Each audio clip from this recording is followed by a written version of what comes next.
Good morning. Acting President Shipman, Dean Soret, administrators, faculty, parents, I'm so honored to be addressing all of you today. But students, I came for you. Like many alumni, I've been thinking about you, seeing you through the eyes of the student I was, more carefree than you've been allowed to be here, and through the eyes of the mom I am now, protective, concerned, and proud. To find the right words for this awesomely joyous, but still delicate occasion, I proceeded the only way I know, by reporting, asking some of you what's on your mind as you finish your education here. In those conversations, you asked me a hard question. In this environment, how are we supposed to find or start our life's work? You confessed a lot of vulnerability to me. You said the story of our education has been one crisis after another. Though this period should be about dreaming and reaching, you also feel exhausted and like you have little control. I heard some fear that nearly every professional field is a bad bet right now, and besides, AI may be about to upend employment altogether. And just as you're looking for bosses and mentors, you said, your faith in authority figures is weak. Some members of this class who had planned to work next year in scientific labs or start graduate school have had those offers canceled. Businesses that said that they would be hiring decided not to. And many international students are unsure whether they can or should stay.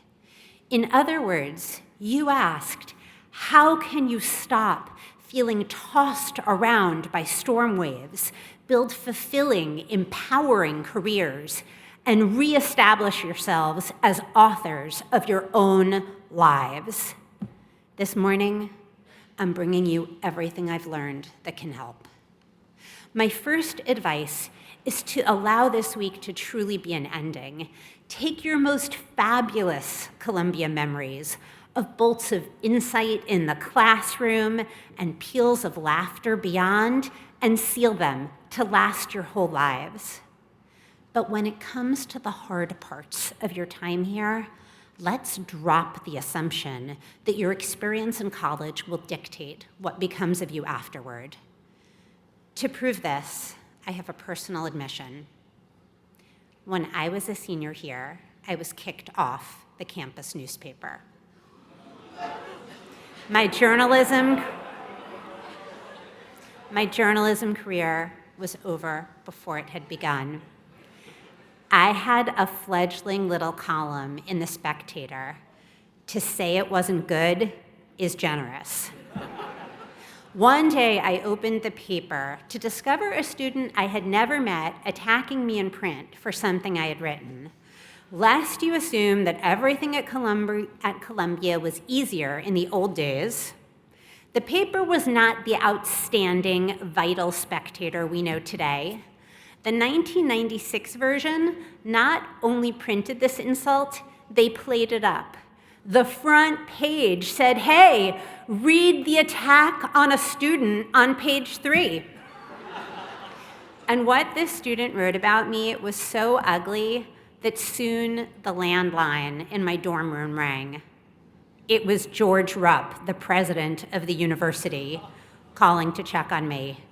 You know you're having a really bad day at Columbia. When the president calls to ask, are you okay? I felt humiliated, but also kind of curious. What could have motivated that student? I left the author a polite phone message or two with that question. He didn't respond. So I walked up to him and I asked. He ignored me. A few days later, the Specs editor reached out. The author of the attack was accusing me of harassing him, and the Specs response was to kick us both off the paper.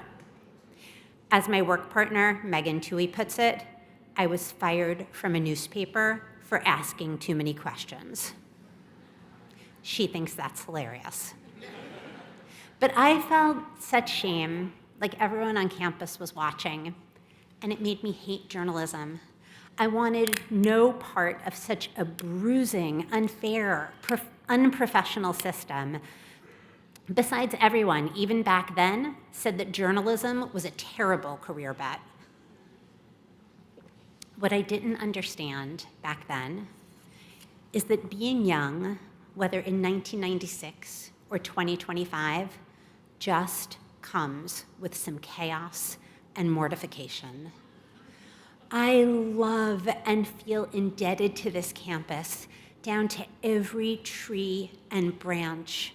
Columbia transformed me. Yet my experience is that life outside these gates is better ordered and easier and kinder.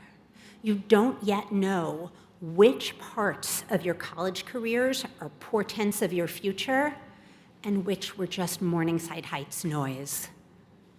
Don't let the hard things at Columbia dictate what's to come. I say that because it's a mistake I made. I graduated a few months after that Spectator incident, and 2 years later, I went to law school, sincerely thinking I'd enjoy life as an attorney. During my first semester, during my first fall semester, one night at literally 3 a.m., I had an epiphany. I really did want to be a journalist. I had zero evidence that I could succeed. In fact, as you know, I had evidence to the contrary. I had done no journalism internships. The few clips I had were terrible. But what I began to figure out that night is that the way to think about a career is hour by hour and minute by minute. If it's 11:30 a.m. on a Thursday, do you feel connected to the task before you? I knew that being in the text of a document, flipping the words around, is my flow. That's where I feel at home. I knew I was curious about the world, that as I was growing up in pre-internet Staten Island and New Jersey, the delivery of periodicals to my house felt like an event.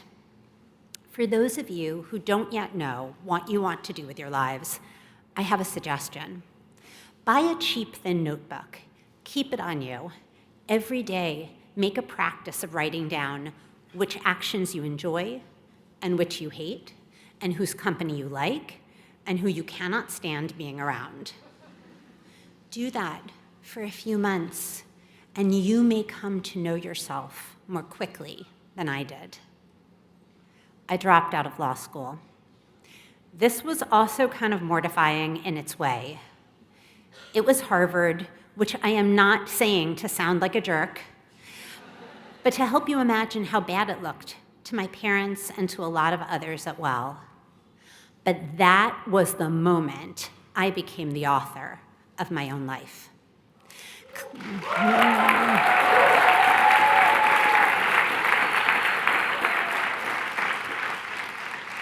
Class of 2025, if any of the trains you get on turn out to be heading in the wrong direction, get off the train.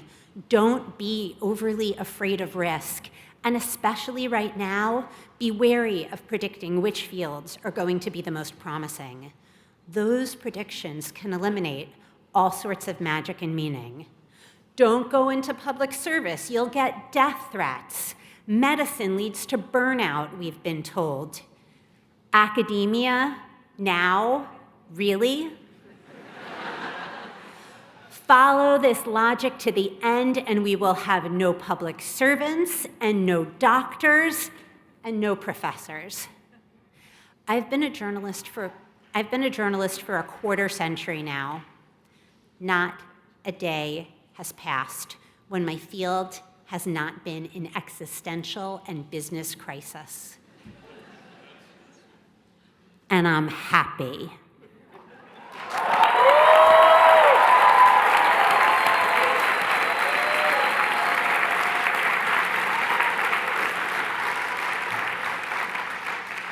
Instead of trying to game some careers futures market, focus on two things: need and craft.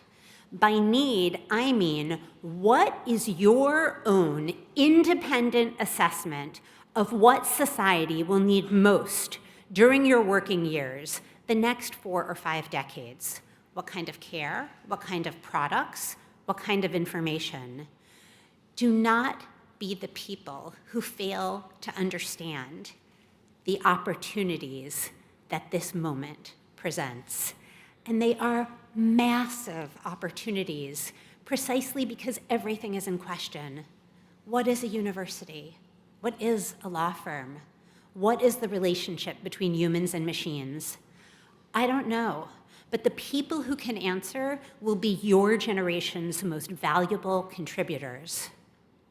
And rather than guessing about the career markets, think about remaking them. I'll give you one example about one need. The truth is in trouble. Facts, knowledge, our shared sense of reality, all endangered. And I am concerned that there is not yet a plan for saving the truth. For comparison, if you look at the climate crisis, here's where we are. Thanks to scientists all over the globe, including at this great university, we have a roadmap for saving the planet, starting with lowering CO2 emissions, even if we don't yet have the political will and cohesion to do so.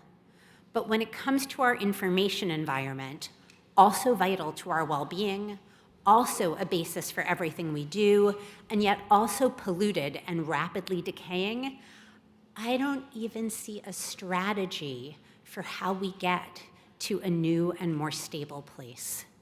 The search for those answers seems very daunting, but what a high calling, what a need to fulfill. And then there's craft.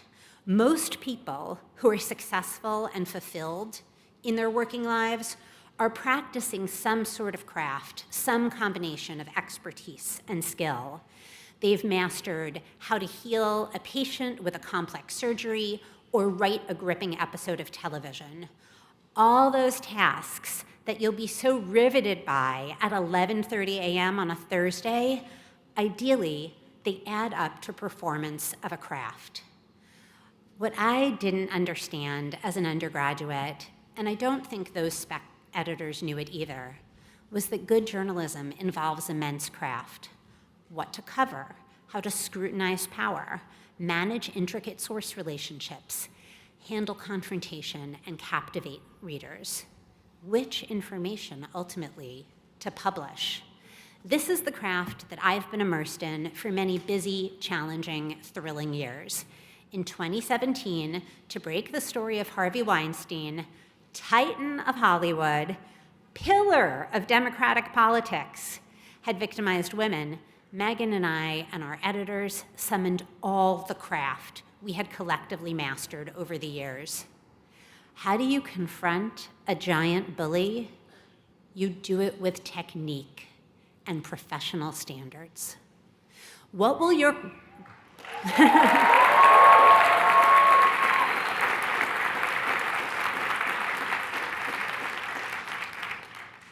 What will your crafts be, class of 2025?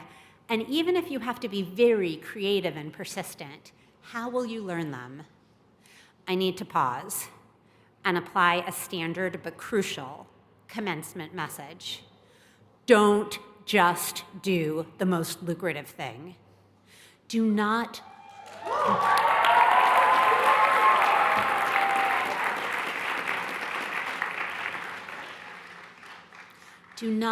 blur the distinction between needing financial stability and craving enormous wealth.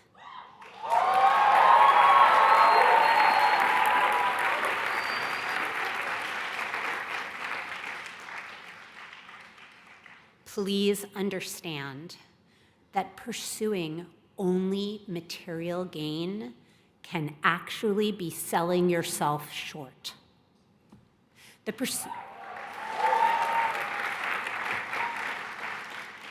The pursuit of sheer opulence does not lead to happiness or even necessarily success.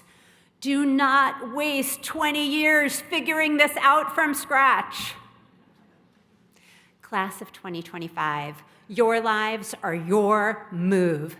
The best people in life and history are the ones who take negative, even devastating stimuli and formulate powerful, productive responses. If you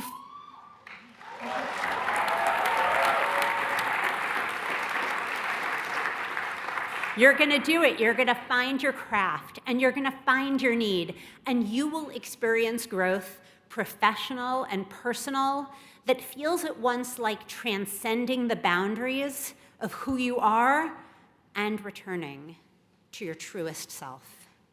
This is how you will become powerful. This is how you will assume control. And we will help you. This project is not yours to figure out alone.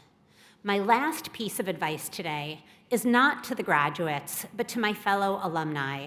If you have half an hour for a career talk with a member of this class or a job to offer, please do it.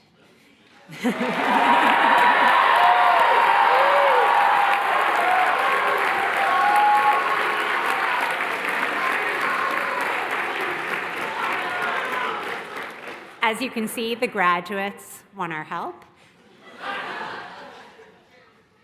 and deserve to know that older people are their advocates and protectors.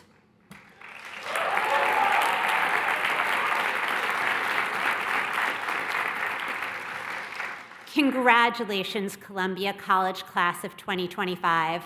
I am sorry that things have been so hard, but you have made it to this day. You are not statistics, and you are not props in anyone's political play.